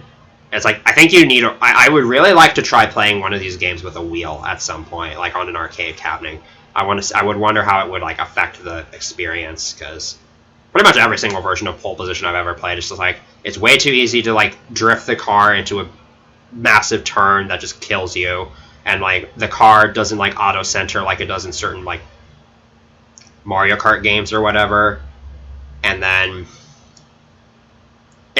you're driving so fast that it's hard oftentimes to like weave between the other vehicles, and like you have to switch gears at really weird times in order to like properly complete the laps, and it's super hard to complete either of these games. I have beaten like pole position like one time ever, and I don't think I've ever beaten pole position 2. So that's it. I don't. It's like the games are they're hard to play. They're annoying to play sometimes just because it's like, well, it's just like, well, what do you do when you have like 2 cars in opposite lanes and you have to like cut in between them, but you're at a turn, and like if you turn too much you'll hit one, but if you don't turn enough you'll hit the other. It's like you have to do it just right. It's annoying, but I think the pole position games do some certain things right. They definitely set the bar for later racing games to come. Okay, Rolling Thunder. I did not do that. Okay, so this is Rolling Thunder 2, by the way. I know you can't tell, but orange is Rolling Thunder 1, blue is Rolling Thunder 2. I did not do this game justice last time. Rolling Thunder is just such an interesting game. It's like, it's very difficult until you understand the game and like sort of understand how the enemies work and like different ways you can cheese the levels. Because there's just so many fun tricks you can do with Rolling Thunder. Like obviously there's like, I think the most famous one is there's like the ammo refill glitch that you can use, which is like super useful with the machine gun. It's like I can get up to like 900 machine gun bullets in the first 2 stages, and that's pretty much good to go for the like the rest of story 1. And then like even the glitches that you can use in like stage 2 and stage 5, or in story mode, or in story 2 it would be I think stage 2 and stage 10, where you can like skip where you can like in stage 2 you can like fall through certain parts of the stairs, or in stage 5 you can just like jump on the corner of a box and use that to go behind the background and become completely invincible. It's like those are really cool techniques to be able to use, although they do kind of cheese the game a little bit. And also Rolling Thunder's soundtrack is just great. It definitely fits with like the sort of like secret agent infiltrating a lair vibes that you would get from like a spy movie or whatever. And the gameplay mechanics is like, they're not ideal because like you can't shoot up or whatever, but they definitely work, I feel like. And they're definitely cool once you kind of like get a handle on them. So I love Rolling Thunder, and honestly I don't know why I put it in B tier last time. Like I can't think of a whole lot about the game that I don't like. Okay. Rolling Thunder 2, on the other hand, has to go here because I have this on the Namco Museum mini player as well, and it's just like, it doesn't have the same frame rate issues. I don't think I understand this game quite yet, but I put it on the list anyways just because it needs to be here. Okay, we're getting pretty close to the end here. I think this is what, 10 more games? So we're almost there. Almost there. My voice is getting kind of tired, but we'll make it. I don't even know if I'm going to do Pack and Roll Remix after these tier lists, because I've been going for an hour and 14 minutes already. Alright, Sky Kid.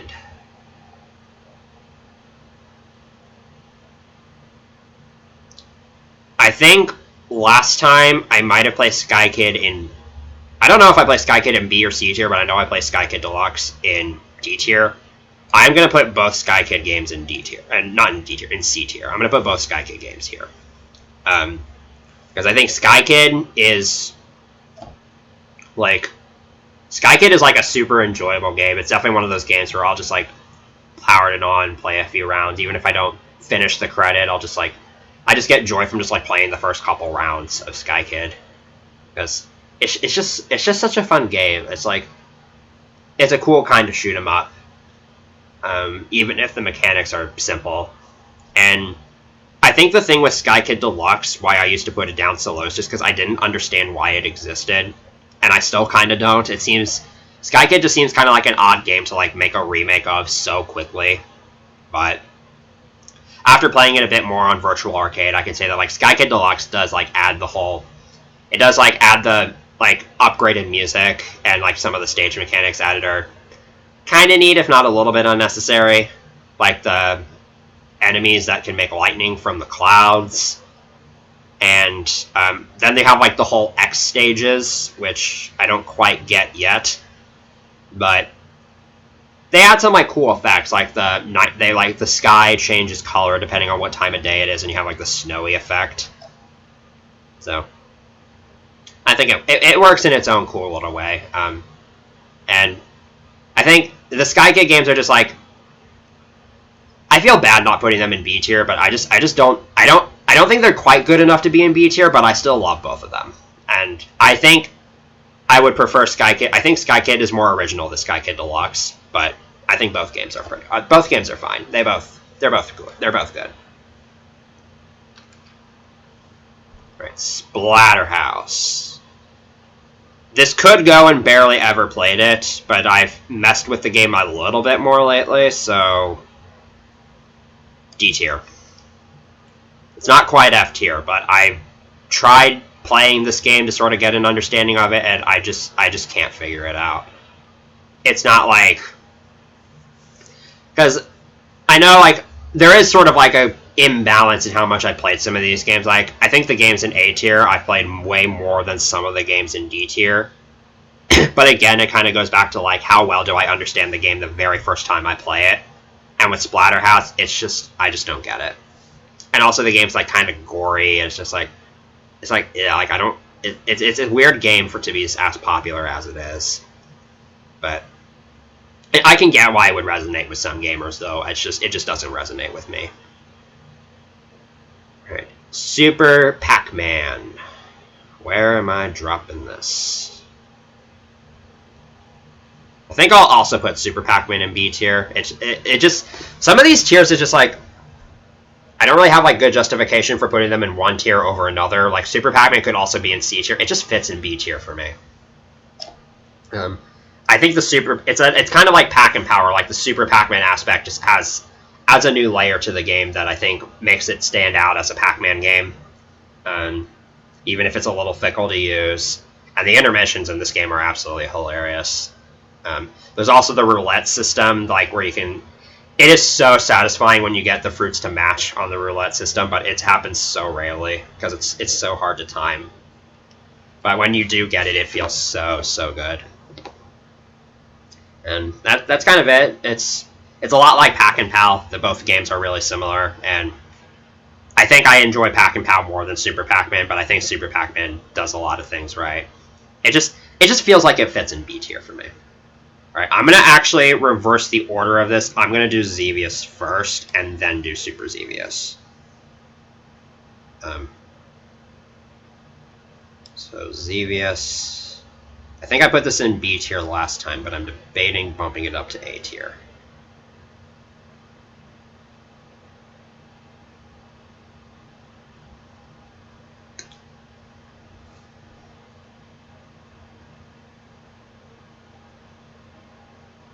I'm going for it. I think this works. This works fine for it. I might change this in a little bit, but I'll talk it out and then see how I feel. So Xevious is kind of like pole position to me, where graphically it is just absolutely stunning to take in. It's very colorful. It's very bright.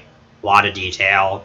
I think the rank system in Xevious, I like how it's tied to your aggressiveness. It just increases too quickly.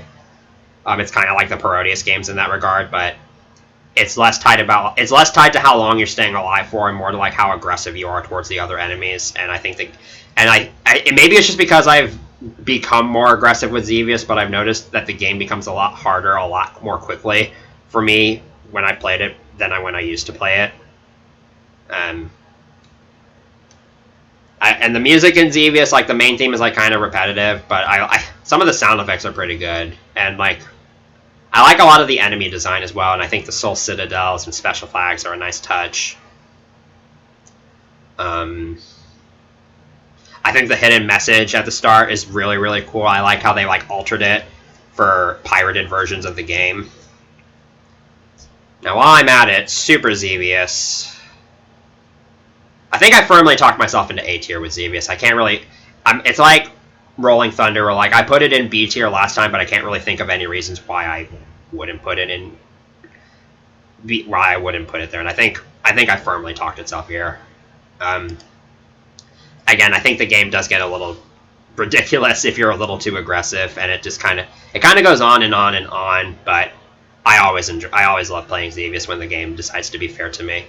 Okay, but let's go to Super Xevious now, because it's like trying to piggyback off of Xevious, and it just doesn't work for me. Do I want to put it in D? I put it in D tier last time. I could see it bumping it up to C tier, but it's literally just the same thing as Xevious, but slightly harder and with new enemies that I've never even encountered because I've never gotten that far.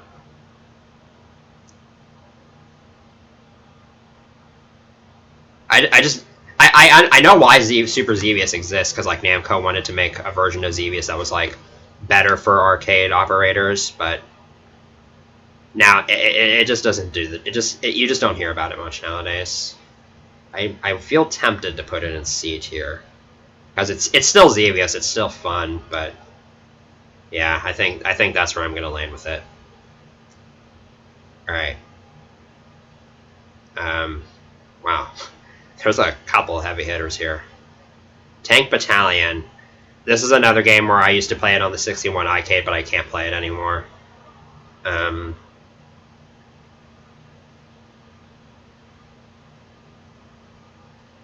put it in C tier last time. That seems like a good place for it this time around.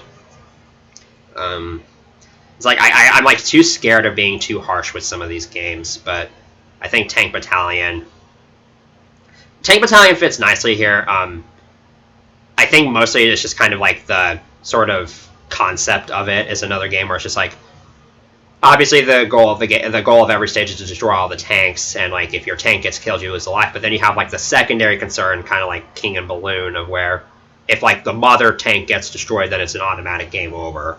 But from what I remember, Tank Battalion was also kind of clunky. The control aspect just felt kind of weird. It's hard to make turns, and you have like the one shot sprite limit, which kind of increases the difficulty a little bit. I've played Battle City on the Namco Museum mini player, and that technically was a Nintendo Versus System title, so I could have included that on the list, but I decided not to because it's a Famicom title. But Tank Battalion was an arcade title first, and it just kind of fits nicely right here. It's got a cool design. Just gameplay wise, it's interesting and it's kind of fun. And maybe if I got the chance to play the game again, I would come back to it a lot more. But it's good where it is right now. Okay, The Return of Ishtar. I think that's going to go right around here. So this is probably another case of, because I'll go ahead and do the Tower of Draga now. That one's going in B tier. So the Tower of Draga is the kind of game that I used to outright hate just because I didn't understand it. And it's like it felt so slow and so difficult. But I've taken the time to actually go through the game and learn all the secrets and like how to unlock all the treasure chests and sort of like the little nuances to manipulating the enemies. And I appreciate the game a lot more now, to the point where like I actually kind of have fun whenever I'm playing it and I get really far. It's just that the game is still really, really frustrating sometimes, because sometimes you just get absolutely screwed by RNG and enemy placements and all that. And like some of the enemies like the Will-O-Wisps and the Wizards are just so difficult to outmaneuver and sometimes outright impossible. It's the thing where it's just like, if you don't know if I didn't know how to unlock all the treasures, this would probably go down to like D tier, but once you do learn all of it, it does make the game so much more enjoyable, I feel like, and it makes it a lot easier too. And then with The Return of Ishtar, I've watched a couple playthroughs of this game, and it's just like, how do people memorize the routes for this? It just seems so weird, because it doesn't have a score-based system, so like the only incentive you would have to ever play this game is to like try to get as far as possible. And it does have a password system, but like gamers like me don't usually like to use those. For arcade games anyways. And it just looks so confusing to learn, and the enemies seem like they're a struggle to deal with. There's like, I've looked on Strategy Wiki, and it just seems like daunting how many abilities Gil and Kai have to work with, and like how they affect the various enemies, and like what that various enemies are able to do, and I don't know. And also, the game requires co-op, which makes it even more awkward, like if you're playing with one player. So, this is another game where, like, if I practiced it more, I could maybe see it getting to the level of the Tower of Draga, but for now, it's just going to stay there just because it's just so confusing. Alright. What a game to end on. Toy Pop. Most underrated Namco game of all time. I'm telling you, Toy Pop is fantastic. I don't know why this game, like, this game deserves more recognition than it does. It's got one of the catchiest songs in all of video game history, which is the main theme. The enemy design is so amazing. It's like every enemy is like unique, and it's like some like the dum-dums are difficult to deal with, but they can be kind of manipulated. And it's just like it is a very RNG heavy based game if you're trying to 1cc it. But if you're just playing it casually, it's just, I love that different enemies can be killed with different weapons, but like the order of enemies and the order of weapons is consistent on every stage. So that means like there is a decent amount of like planning you can put into the game, so you can kind of like strategize in certain levels. It's just so much. It's just such a good game. There's like a lot of cool little secrets to it. There's like a bunch of cool bonus items you can kind of collect that kind of makes the game a little easier, though a lot of it is kind of luck dependent.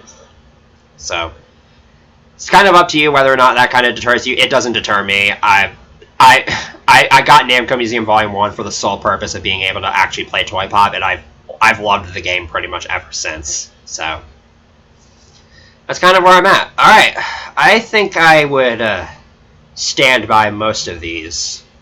So let's go over this again. So in A tier, this is the top tier for me. You've got Bosconian, Dragon Spirit, Galaga 88. Okay, I should clarify, tiers are not ordered. This is just alphabetical order. I'm not going to bother like trying to order them within the tiers. But we got Bosconian, Dragon Spirit, Galaga 88, Mappy, New Rally X, Pac-Mania, Rolling Thunder, Xevious, and Toy Pop. Then in B tier, we've got Dig Dug Arrangement, Dig Dug 2, Galaga, Galaga Arrangement, Gab Plus, Hopping Mappy, Metrocross, Modos, Pac-and-Pal, Pac-Land, Pac-Man Arrangement, Fozon, Super Pac-Man, and the Tower of Draga. In C tier, we've got Galaxian, Assault Plus, Baraduke. Why is Galaxian at the front here? Oh, whatever. It doesn't matter. Galaxian, Assault Plus, Baraduke, Grobda, King and Balloon, Ms. Pac-Man, Rally X, Or9, Pac-Man, Pole Position 2, Sky Kid Deluxe, Super Xevious, and Tank Battalion. D tier, we've got Assault, QDQ, Dragon Buster, Junior Pac-Man, Pac-Man Plus, Pole Position, Splatterhouse, and The Return of Ishtar.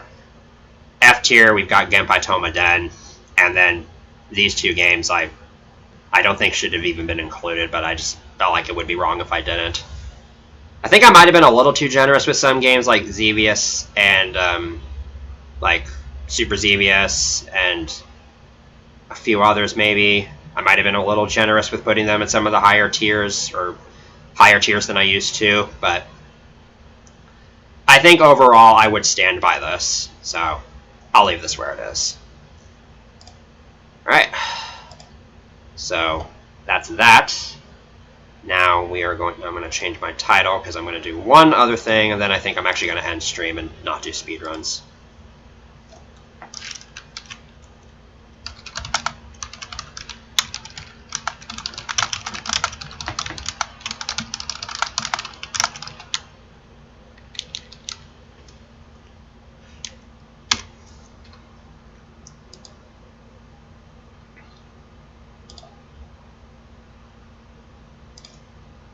Okay, here we go. So now we're going to do Namco Museum. So this tier list I actually created by myself. This tier list I didn't. This tier list was created by someone else. This is going to, so I'm going to actually, I changed this up a little bit, so. Can I center this? That's probably good enough. So, I haven't actually played all the games on here. There's actually quite a few more games that I haven't played. So I added a haven't played tier here, but I am going to try to like rank the games in this tier based on what I've seen from them. So we're just going to go in order here again. So Namco Museum Volume 4. Yeah, that's a D tier right off the bat. How disappointing.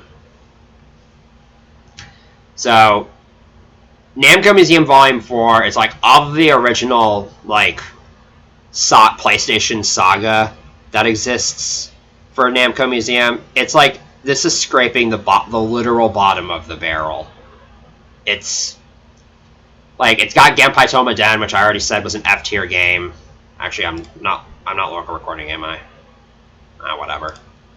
It's like, and it's got like games that you've pretty much never heard of. But I don't put it in F tier because like the games aren't horrible. I'm just not huge fans of them, except for Pac-Land. I think Pac-Land's good, and then like Assault and Wardyne are fine, I guess.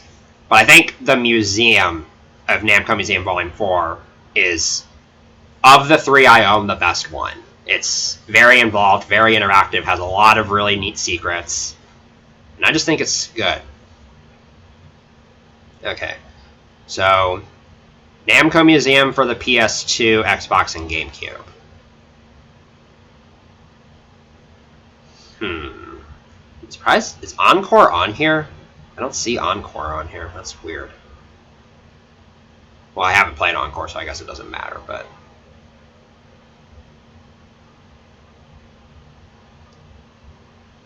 I think I'll put it in B tier. I think I would stand by this.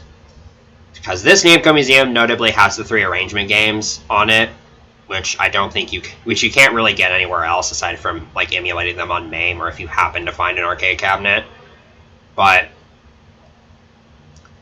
I think that's really like the highlights of this is the arrangement games, and then like it's got the same games as like the past 3 Namco Museum compilations, and it just doesn't seem like the emulation quality for like most of the early Namco Museums is just the same, and then like once you get to Battle Collection, it really starts to kick up. But I give this one so like if the arrangement games weren't on here, I'd probably put it in like C tier maybe, or even D tier. But I think the arrangement games give it like several extra points because it's nice to actually have like a way to play these games without using a MAME or without trying to find an arcade machine. All right, Namco Museum 50th Anniversary, the regular edition. I'm probably going to be a bit generous with some of these, but I will put this one in B tier. It doesn't have my favorite game library, but I can tell that like a lot of thought went into it, so I will give it credit for that. And I like the sort of like interface of it with the actual arcade machines, with the slow motion attract modes, which is just beautiful. I want to make a video doing like a compilation of all of those at some point. And then it has like all the 80s songs that play in the background. But the thing that I think kind of takes away from this a little bit is, again, like the game list isn't my favorite, but I still think it's good. And the emulation quality just isn't that great. Like, Battle Collection came out before this, and I think the emulation quality on that was way, way better. A spoiler, but I think 50th Anniversary, like, Dragon Spirit is absolutely horrendous. Rolling Thunder, Pac-Mania, and Galaga 88 are, like, kind of compressed, and they just don't sound great. And then, like, pretty much all the other games just have, like, pitched up audio, which isn't a big deal for me. And, like, it doesn't make the games unplayable for me. Like, I know a lot of people are like, oh my god, the games are unplayable because they're not exactly the same, but it's just, it is what it is. Now, 50th Anniversary for GBA. I actually have played this, but only on an emulator. I would like to get the cart for it at some point. I'll bump it down to C tier. It is what it is. They obviously had to downscale it for the GBA, and they did what they could, I think. I would like to own the cart for this. Alright. Namco Museum DS. Ooh. This is a tough one.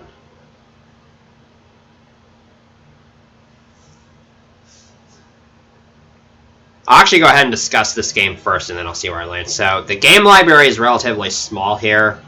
I guess that makes sense, because it's a portable cartridge system. But everything else about this compilation is just pure gold. Because the intro is the best Namco Museum intro there ever was. And just the amount of extra content, it kind of harkens back to the PlayStation Namco Museums, just without the whole virtual museum aspect. Because you have like the artifacts you can look at and sort of like the history of each game, and then you have like the how to play and tips, and the hardcore options I think are a nice touch where you can like recreate the game glitches. And then Pac-Man Versus, I need to find a way to play Pac-Man Versus again. I think I've talked myself into B tier with that one. Right. Virtual Arcade. This one's between B tier and A tier. But I think... Hold on, who's that? You have to play a few of these? Yeah. I haven't played all of them. I'm just doing it because I saw it on here and I figured I might as well. Also, hey, Bread Ghost. So I think Virtual Arcade, I got this very recently. Like, I've gotten this within like the past 2 weeks. So I've only had this compilation for like less than 2 weeks now. I would confidently put it here. Because what Virtual Arcade has going for it is its massive, massive game catalog. And that's really the reason why I have it. You own both GBA ones? Yeah, I played both of them on emulators, but I want to own the cartridges someday. The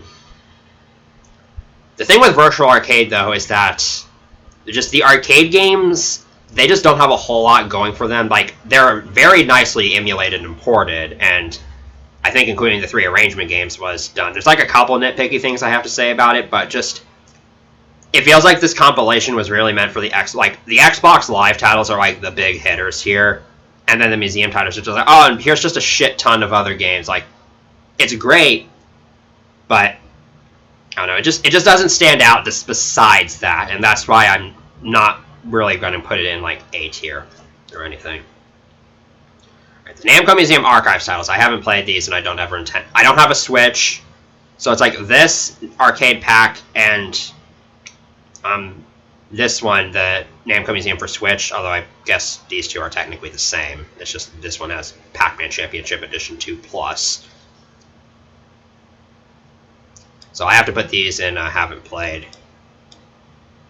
But I don't know if I would play these. I'm not generally a huge fan of like NES titles, even if they're like ports of arcade games. I would probably play them, but it's just like, I don't know. I think it's cool how they're strayed from the like arcade game libraries, because almost all of these Namco Museums are for arcade games only, and then like occasionally some console exclusives.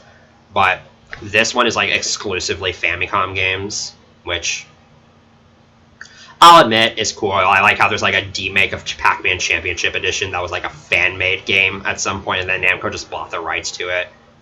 But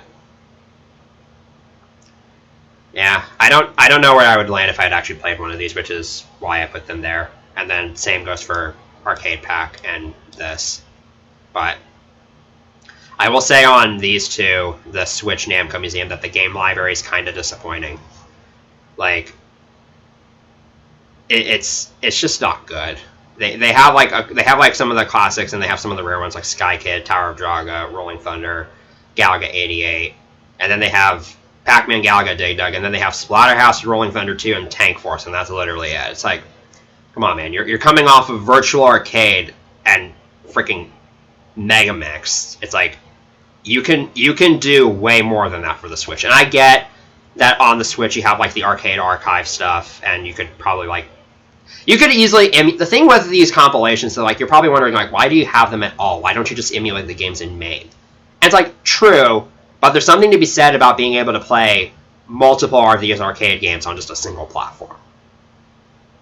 And so, especially when you can play them all on one cartridge or all on one disc. And that's why I own so many of these, and that's why I love these so much. Alright. I'm gonna go ahead and knock out some of the ones I haven't played for now, just to get them out of the way. So, Volume 5, I've never played. Volume 2, I've never played. Remix, I'm going to hold off on that one. And then Essentials, I've never played.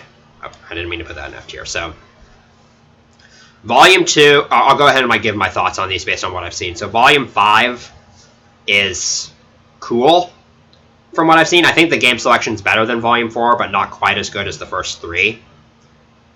The museum is definitely the most expansive. I would love to be able to walk. I would love to own the game to be able to go through the whole museum. Volume 2 and Volume 5 are definitely going to be the next 2 Namco museums to enter my collection, but I need to find them for a decent price online. And then Volume 2 is literally just a copy-paste of Volume 1, but with different games. But I think the game list here is pretty solid. Although, I do think it's weird how the Japanese version, they included Q to Q instead of Super Pac-Man. That seems like a really weird choice. And then Essentials I've never played. I don't own a PlayStation 3, and even if I did, I don't think I could play this game anymore because it's not... I think it was exclusively downloadable, and it's been taken off the PlayStation Network, so I couldn't play it even if I wanted to. I don't really know what the point of this compilation is, because it's... There's the whole PlayStation Home aspect of it, which I guess is neat, and Xevious Resurrection looks pretty cool. But then the game list is just so tiny, because you got Pac-Man, Galaga, Dig Dug, and Xevious, and then for some reason you just have Dragon Spirit, which I'm not complaining about, because I love Dragon Spirit, as I just demonstrated, but... yeah, so that's where I land with that. Alright, Namco Museum 64. D tier. I'm not quite cruel enough to put it in F tier, but it's very generic game list. I will say the Nintendo 64 controller works really well for these games, but generic game list, emulation quality is worse than it is for the PlayStation games. They made a lot of mistakes, and it's just overall not that good. It's the kind of game you should get for if you're a Nintendo 64 collector, but it's not. There's better ways to play a lot of the games on the collections. All right, GBA Namco Museum. I will actually bump this up to C tier as well, because I think it does kind of fix some of the problems that 64 had, but it's still generic game list, and yeah, emulation is kind of only okay. All right, volume. I think this is volume 1. Do I put this in A tier just because of Toy Pop? I feel like I should do it. I should do it just because I got this game solely for Toy Pop, and I don't regret it in the slightest. Toy Pop is just so amazing, and the other games on here are still pretty good as well, even if they're not some of my favorites. The other games on here are nice inclusions. It was a very nice start for Namco, but Toy Pop alone, it just gives this game the pass. All right. Remix is a very interesting one. Mega Mix, boom. It's my favorite Namco Museum by far. It beats out Virtual Arcade's expansive library. It beats out Virtual Arcade's 34-game library with a 24-game library. But Mega Mix, I adore the arcade game selection. Obviously it's not as many as Virtual Arcade, but it's still a bunch of really great titles. And Q to Q. I'm kidding, I like Q to Q. And it's just they play really well, even if the Wii Remote's kind of a weird controller to use. And then the remix titles, I know a lot of people give the remix titles shit, but I actually like them. Obviously, it has Pack and Roll Remix, which I can't complain about. And the other remix titles are pretty good. And I just love the hub world aspect of it. The museums of the PlayStation ones are obviously super creative because they have all the artifacts and memorabilia and history. But there's just something to be said about how bright and playful and there's just something about how cheery the Carnival hub world is for Namco Museum Mega Mix and Remix. And I just love it. It's so amazing. It always makes me feel happy. I love the Carnival Arcade. I love how it's weird how all the games are centered around Pack and Roll of all things, but it just works in my opinion. And I've loved the compilation ever since I had it. I really do want to play on it more, but I don't have a whole lot of incentive to, aside from Pack and Roar Remix, which I am going to start playing again soon. But now Remix I don't own or have never played, but it is like a downgraded version of Megamix. So like, do I count it? No, I'm not counting it. Surprising. I'm actually not going to be putting anything in F tier. I don't think any of the compilations I played are that garbage. Volume 3. I don't think it's... I'm not going to give it the praise of Volume 1. Because, like, Volume 1 is up here specifically for one game. Whereas Volume 3 has, like, a lot of, like, mid-tier games, I would say. And it has the Tower of Draga. And it has the 2 additional versions of the Tower of Draga, which gives it bonus points, because I think both of those are kind of new takes on the game that I think are kind of fun to mess around with. But I think the museums definitely get progressively better as you go through the saga up through Volume 5. And then Volume 3 is where they started adding like some of the interactive elements and where they like sort of changed the format of it a little bit. And it's kind of cool, but Volume 4 just kind of takes those ideas and expands on them even more and makes them better. And then Volume 5 seems like it does it even better. So the game list in Volume 3 is decent, I would say. It has like a lot of mid-tier titles for me. And then lastly, we're going to do Battle Collection. Oh, no, I have played this. So I'm going to place this here. It's worth noting that the Japanese Namco Museum Volume 2 for PSP is not on here. I would probably put that in like C tier. But Battle Collection has a very nice game list. I will say, though, because like the history of Battle Collection is weird, because they ported it. It was originally like just a Namco Museum for the PSP that had like the Pac-Man, Galaga, Rally X, and Dig Dug games and the arrangement titles. And then they just decided to port, and then when they brought it over to the US, they were just like, you know what, fuck it, let's just add a ton of games. And I do think they added a decent amount of games, and I do think the like the Maniac options was a nice touch, as well as like being able to continue from the last stage you worked up to. That's not something every one of these compilations did. Like Megamix has done it. And I would say the arrangement titles, I generally think they are more approachable than the arcade arrangement titles. I don't think I could say one set of them is better than the other, though. But Battle Collection was really just like one of the first games I had that was like a large exposure to Namco arcade games. Some of the more rare ones like Grobda, Motos, King and Balloon. Has a really good library. The emulation is actually really good for the most part, but I think 2 separate teams worked on one half of the games, and you can definitely tell, to put it simply. I could go into detail, but it'd be way too complicated to explain. So I think I'll land it there. Now, I do want to quickly... Okay, so I'm actually going to duplicate this tab, and then I'm actually going to go back to... I know there's more than one Namco Museum ranking, so I want to see if one of them has additional ones that I can talk about. Namco Museum games. Let's see. Which one's this? Holy shit. Yeah, why didn't I just do this? I could have just done this. What the hell? Grobda remix. That's hilarious. You know what? What the hell? Let's do this. All right. So we're gonna combine these tiers. All right. So I'll go ahead and do the ones I've already done. So let's see here. Pac-Man was. We'll consider. Okay. Let's redo these actually. So we'll do A, B, C, D, F, add one below. Oh, no, I didn't want to add one above. And then never played. Alright. We'll go ahead and do this real quick.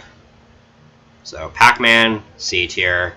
Pac-Man arrangement, B tier. Pac-Man Versus. I don't think I played the original version of Pac-Man Versus.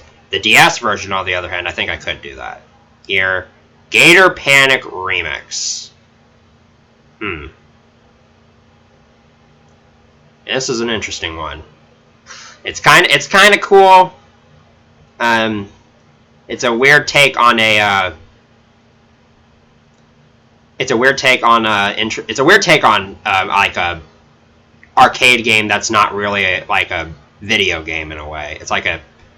I don't remember what the term is, but it's like one of those like whack-a-mole things. It's interesting. I'll give it that. Kind of clunky to mess around with. Kind of simple. So I'll give it C tier. Pack and Pal, B tier. Sky Kid, C tier. New Rally X arrangement. Where do I want to put this? New Rally X arrangement has decent music and pretty stunning visuals, but it's really, really difficult. So I don't want to put it in D. I don't know if I want to put it in D tier. I think I'll give it C tier. Pole Position, D tier. Dragon Spirit, A tier. New Rally X, A tier. Back and Roll Remix, A tier. I'm not going to talk about it. We all know how I feel about that game. Gallagher arrangement, B tier. Pac-Man arrangement 2005.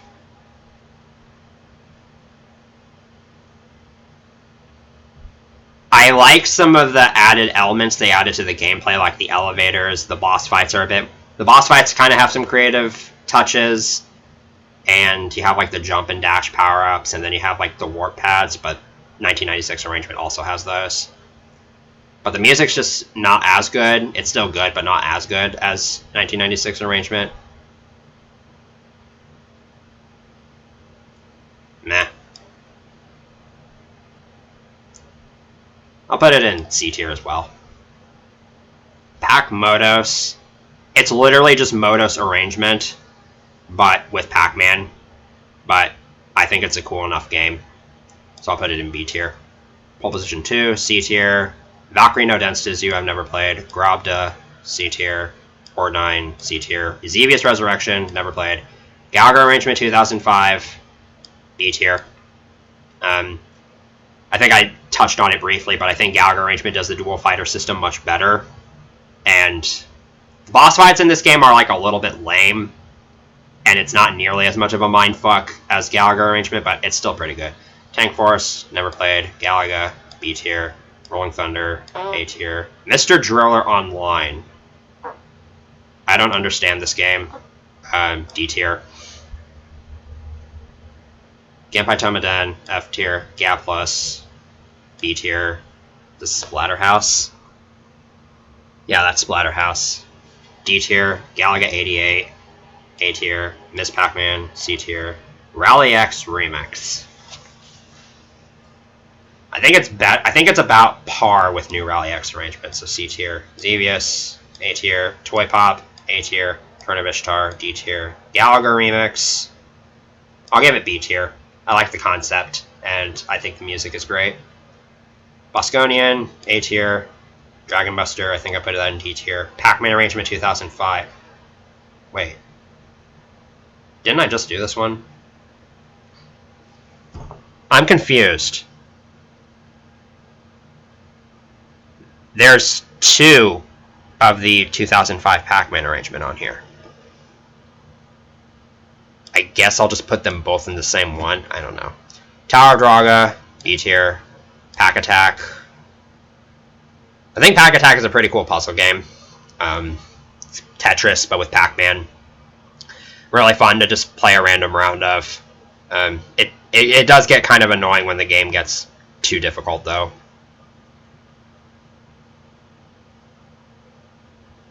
So, I think I'll put it in B tier. I like the remix of the Can as well. QDQ, I think I put that in D tier. I think this is Wonder Momo. I'm not entirely sure.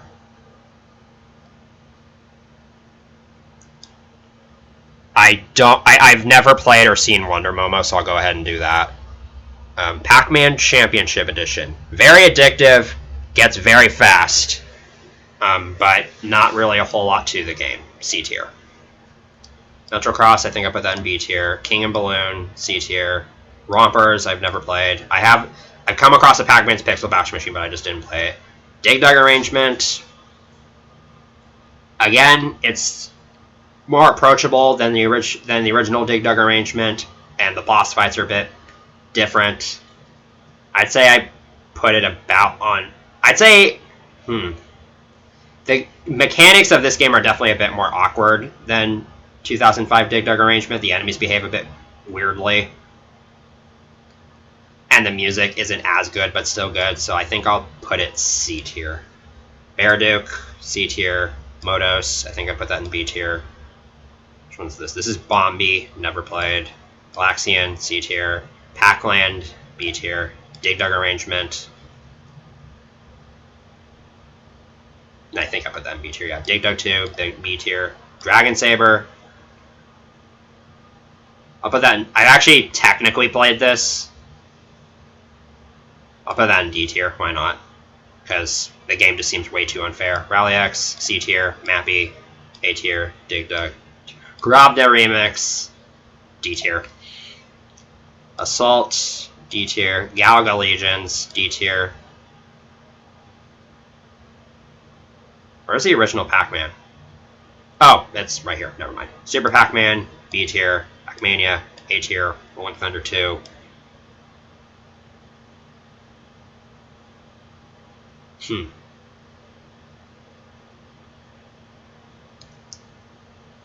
Put that in D tier for now, because, and then Fozon, I think I put that in B tier. No, yeah, B tier. Alright. Okay, so I just figured I'd do that while I was at it.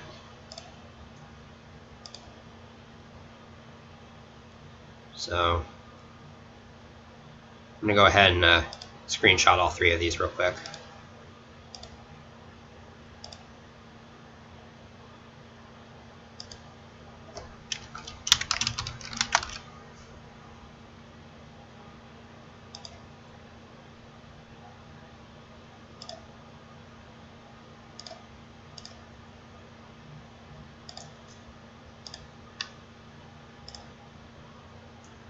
Okay, we're going to download all these images.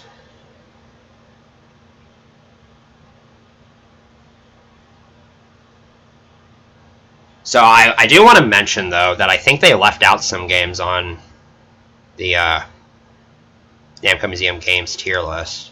I'm trying to think. Volume 1, they didn't miss any. Volume 2, they didn't miss any because they included Bombi as well. Volume 3, they technically missed the other two versions of the Tower of Draga, but I'll just count that as being the Tower of Draga. Volume 4, they missed Assault Plus, but I can see that.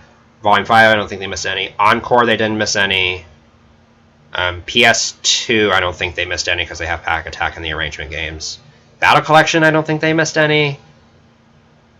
I know from Virtual Arcade they missed Sky Kid Deluxe, but they might have just grouped that with Sky Kid. I don't know. I think they actually did a pretty good job. They actually covered pretty much all the museum games aside from, like, archives. So I would actually stand by this list pretty well. So one thing I do want to check real quick, because do I have the two images saved? Hold on. I need to check before, because one more thing I want to check. All right, I only have one of them saved. So, oh no, I don't. I didn't want to click that ad. God damn it. I just got a virus, probably. I don't know. Whatever. Okay. Let me download this image.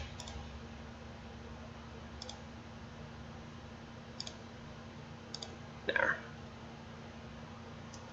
we go. And now we're going to take a quick look to see if there's another Namco Museum tier list, because I think this one was less complete. Yeah, this one is definitely less complete. It does have Encore, though, which I guess is cool. And then, anything else?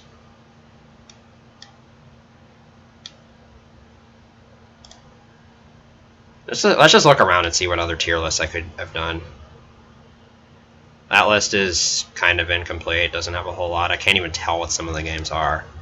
Wait, was New Rally X on the Namco Museum Games one?